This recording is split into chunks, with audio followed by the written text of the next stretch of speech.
Okay, so I'm going to show you how to remove the rear shock absorber from a old VW Bug. This is a great thing to know how to do yourself, because if you find that your back end is bouncing quite a bit, it can be quite expensive to get the mechanic to do this, and it's really not all that difficult, and you only need a couple basic tools. The first set of tools you're going to need is a jack set, similar to this one.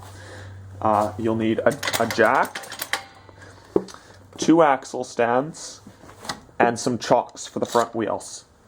First, chalk off both your front wheels, as there's nothing else that's going to stop your car from rolling forward. I use these metal chocks that I bought, but some angled pieces of wood work just as well. Next, go underneath the rear of the car, bring your jack with you, and place it underneath the horseshoe. This is a very secure and strong part of the car and a great jacking point.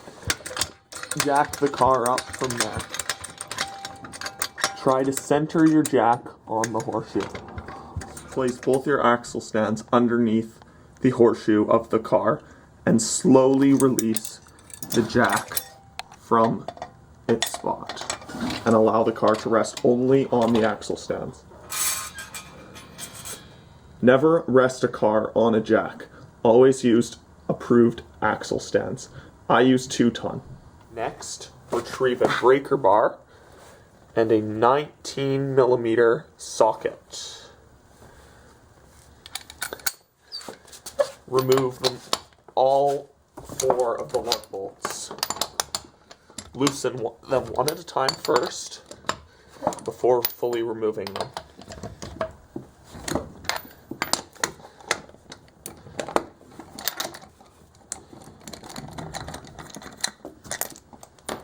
Move the wheel out of the way.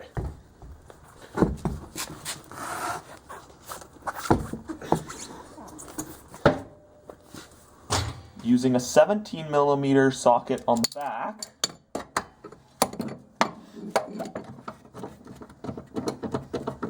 and a 19mm socket on the front, remove the bolt from the top of the shock absorber.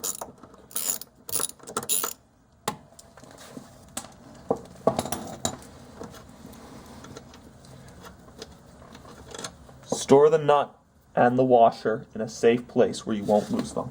Repeat the process on the bottom of the shock absorber, this time using a 19mm on the top and on the bottom. Once again, store the nut and the washer in a safe place. Now push the bolt from the bottom out through the back.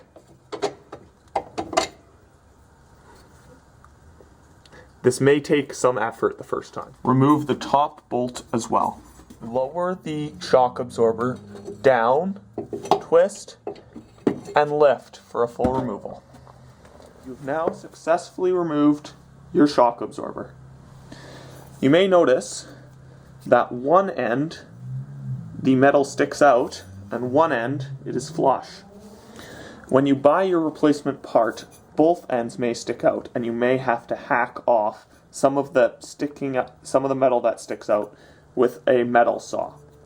Be prepared for this. Installation is reverse of removal.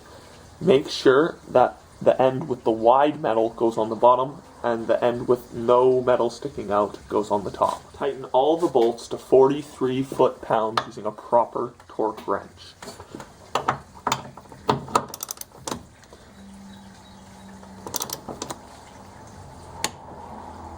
Once you hear the click, you know it's torqued properly. Repeat on the bottom. Reattach the wheel and tighten all the bolts to 90 foot-pounds. Remove the axle stands and you're ready to go.